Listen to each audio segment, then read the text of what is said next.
Most likely to break up? Hey there, it's Kristen, and today we are talking about High School Musical, the series, Season 2, Episode 8, and there is a whole lot of relationship drama going on. Consider subscribing if you like my videos, and drop down in the comments and let me know your thoughts on this episode. Did you expect it to go where it was going? Cause I kinda saw it coming. This episode we dive straight into Beauty and the Beast rehearsals as we watch Big Red and EJ practice their Gaston song. This was really fun to just see, you know, some other cast members getting some musical shine. EJ in particular, we haven't gotten to see much from him vocally this season, and I gotta say, I was really impressed by his Gaston performance, and I wanted to see more. I think they could have given us a couple more, like, close-up shots on things that were going on, but overall, it was really fun. I loved the energy. And then wham bam, production's on halt, because the Menkeys have heard about the drama going on between North High and East High, and have given them each a week's suspension from preparing for the musical. First of all, didn't even know that that was possible. Also crazy to know that, like, the Menkeys know what's going on. Like, do they have a spy on the inside? So as they sit out of rehearsals for a week, we have career day going on, and also some more relationship drama brewing. Let's start off with EJ's storyline in this episode, which I think was a really intriguing one to follow. With career day, his dad comes into the school as a speaker and announces that he got into Duke. And everyone's kind of like, whoa, okay, amazing. So his dad talked to the school and got him in, and during his speech at career day, you could just see that success and legacy is something that's really important to him. So it's clearly going to be a big deal that now EJ doesn't want to go to Duke because he feels like he didn't earn it on his own merit. This seems like a little bit of a reference to like a college admissions scandal type of moment, you know, that privilege, that nepotism, and I like that EJ doesn't want to do that. He wants to turn to someone for help, someone to talk to. He's looking for his cousin Ashlyn and ends up coming face to face with Gina. And this episode they really started laying in thick that it does seem like EJ has feelings for Gina. And I'm really enjoying this new Team Wonder Studies dynamic. Like, I think that there is something going on there, and I would like to see them together. I think Gina did a really great job talking to EJ and just expressing how she sees him versus how he sees himself. Because of last season, I think EJ is kind of carrying the bad things that he's done. I think that he's feeling a lot of guilt, and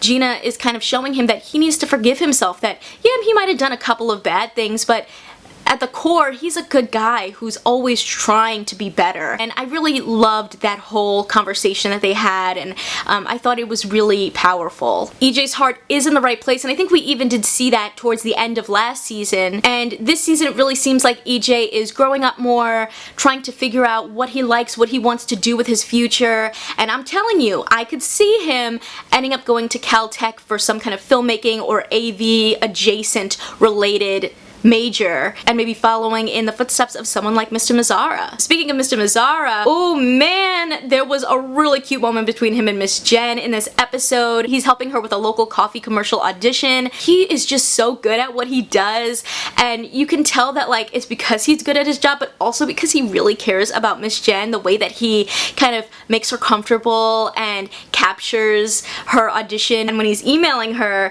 to send the video, he writes "You're gorgeous" at first, and then gets rid of it and writes "You're great," and I was like, ugh! Mr. Mazzara, shoot your shot! There's still some tension between Ashlyn and Big Red following the big dance battle where like Ashlyn and the French exchange student kind of had a little bit of a moment. And I think this episode kind of culminated into like peak Ashlyn and Big Red feeling insecure about certain things, and can they get past it? So during this career day, Big Red finds out that, you know, maybe his best option career-wise would be something in the service industry, something in hospitality, which is perfect for him because his family already owns and operates this pizza place. Ashlyn is kind of like, you can do more than that. Like, you're a superstar in the making, and, you know, gives him these ideas of things that he could do, but they also feel a little bit like out of Big Red's identity. Like, she's like, oh, you could be a Michelin star chef in Paris. And he's like, Paris?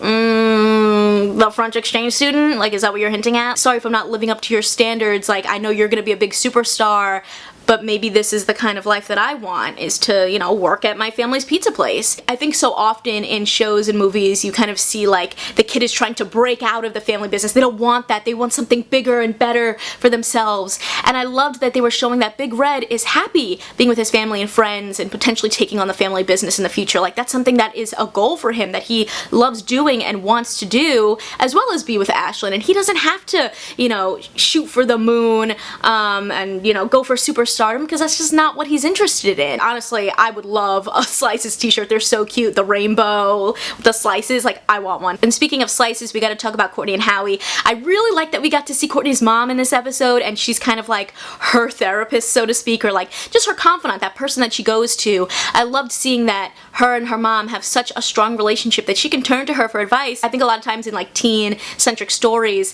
kids feel like they can't talk to their parents, so I really liked seeing that she and her mom have a really close relationship. And getting into Howie, I gotta say, I think Courtney's being a little bit unfair. I mean, they just met each other. Yes, she didn't know that he was a North High student or that he could sing, but like, they only just started hanging out, and I think that he was a little bit nervous. She wouldn't want to connect with him if she knew that he was from North High, and maybe it would become more about the drama between the schools than actually forming a relationship and a connection. He sings If I Can't Love Her from Broadway's Beauty and the Beast, and they're flashing through all the different relationship things going on, relationships forming, relationships ending, and I don't know what Courtney's gonna do. The final like notes of the song just end on her kind of looking at him, and I'm like, is she gonna give him a chance? Is she not? And I hope that she does. I'm telling you, I think that they're gonna be a little like Romeo and Juliet, like two sides of the warring schools. Maybe they'll even be the catalyst that brings the two schools together through their love. But I would like to see more of Howie. And of course, we gotta save the biggest relationship bomb for last, Nene and Ricky. So Ricky is not really understanding what's going on in the relationship at this point. He sees that Nene's going by Nina now. You know, she's making all this music. She came back to school for him, right? No! Which I thought was so great. That scene when Nene was like, I didn't come back to school for you. Yes, I missed you. I was already on my way home though. It's not about you, Ricky. Like, this is about Nene becoming her own person. I loved how she talked about when she was at Yak, you know, she was wanting to be creative and take risks, and they were stifling her. And so now this is her chance to break free, be independent, do that. Later on in the episode, they have another conversation where Ricky's talking about how like being Ricky and Nene feels safe, and she's like, I don't want to feel safe. I want to take risks. And they decide to break up. They say they're taking a break, but I mean, there's a lot of crying going on. Ricky even takes off the tags that she gave him. It feels a little bit bigger than just a break. And they decide to do that so that they can not hold each other back. And I am really excited to see a Nene flourishing without being held back by someone. Ricky even says in this episode that he doesn't like the person he's becoming, and I was like, sorry Ricky, I agree with you. I agree. I think Ricky's been super suffocating and not really any fun this season, so I am excited to see them finally go on their break and work on their own things, you know, focus on something else. I'm really hoping that this is gonna lead to another original Nene song. Maybe they'll get back together in the future, maybe not. What do you guys think? Will Ricky actually like take this time apart to like do something constructive? Or is he just gonna become a third wheel for Ashlyn and Big Red and start annoying them? I'm hoping that Courtney gives Howie another chance. I'm hoping Miss Jen comes to her senses and is like, Mr. Mazzara, let's hook up. And I'm hoping that EJ says something to Gina and maybe something will form there. I would love to hear your thoughts on all this couple drama, so make sure to leave a comment down below. If you guys like this one, you can check out more of my High School Musical, the musical, the series reviews right over here, and I'll catch you in the next one. See ya!